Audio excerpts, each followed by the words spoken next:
Thanks for staying with us. Now, the South African Council of Churches has welcomed the Section 89 independent panel report into President Cyril Ramaphosa's Phala Phala Farm Theft saga.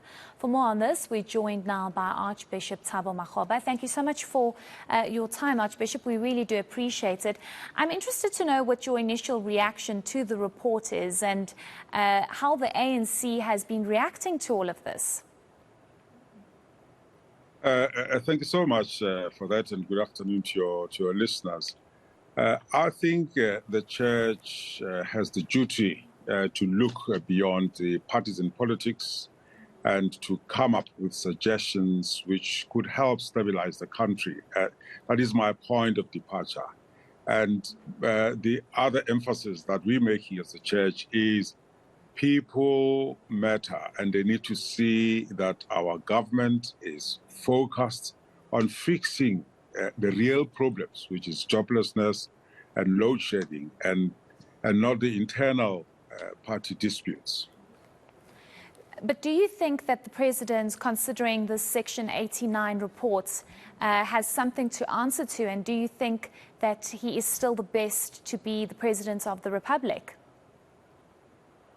I think the president must really weigh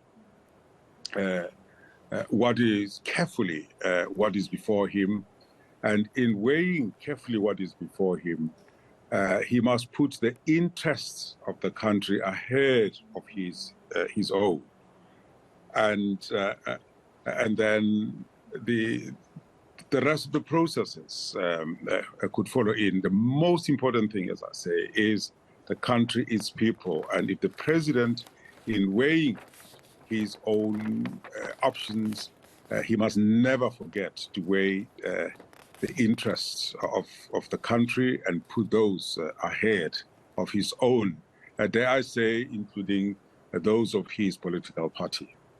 Archbishop, I'm going to put you on the spot, but do you think that the president should resign? Yes. The process is such that, I chair church tribunals, and I legislate for people to have a board of preliminary inquiry. And in terms of procedural justice, it may be unwise for a particular cleric to resign before the whole matter has been discussed. But the cleric may decide that, for the interests of the church, for the interests of the parish, let me resign. And I still go back to the president must weigh his options carefully. He must weigh the gravity of the matter before him. And at the same time, or simultaneously, he must look at the interests of the country ahead of his own. Speaking of the interest of the country, oftentimes South Africans find that their voices are neglected and their voices are not heard in this whole process. Just looking at what's currently happening with the ANC and how yesterday he was not at that meeting, and we do know that there's going to be a meeting that's going to be convened tomorrow. Do you think that the voices and the opinions of South Africans should be considered in this, especially because the severity of this Phala Phala saga? Definitely. I said earlier on, this is not a matter of, it's not a partisan matter, it's not a matter of the ruling party only. This is a matter that affects all South Africans. And what South Africans say is very important, particularly those that are without jobs, all of us as we face load shedding, and those that are excluded from the economic dividends of our country. So those voices are very critical. Archbishop, I want to ask you about your opinion with regards to the leadership crisis in this country. And I ask you this in the context of that former President Thabo Mbeki did not finish his term. Former President Jacob Zuma did also not finish his term. And there are concerns that President Cyril Ramaphosa might also not finish his term. And that doesn't create much stability in the country, does it? It doesn't. But presidents around the world have been impeached before, and if the president wants to maybe hold tight and to contest the impeachment, we as South Africans need to remember that to be impeached doesn't necessarily say you're guilty. It is a trial to decide the one way or the other. Sorry, I can't compare President Ramaphosa with Trump. Trump has been impeached twice. Past American presidents have been impeached twice. But more than impeachment, presidents have made mistakes. Sometimes their mistakes are major, sometimes their mistakes are minor. And it is just their political principles that have decided in the two examples that you cited to recall the former presidents. But South Africa at this time needs to be led.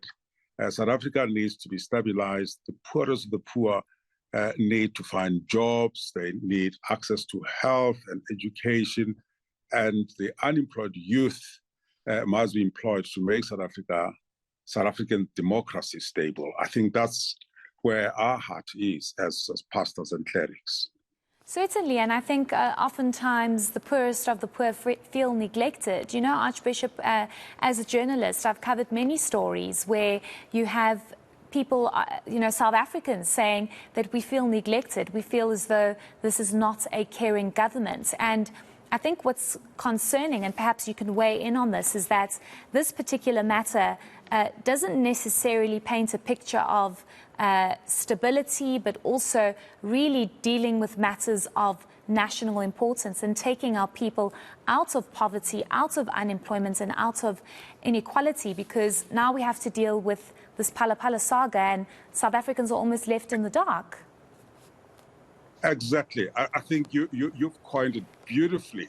It's really what is at the depth of my heart, and I'm saying the root problem or crisis that we are facing now is not necessarily the meltdown of the ruling party. That's the issue that they need to consider. But the root problem lies firstly in the scandalous gap between rich and the poor.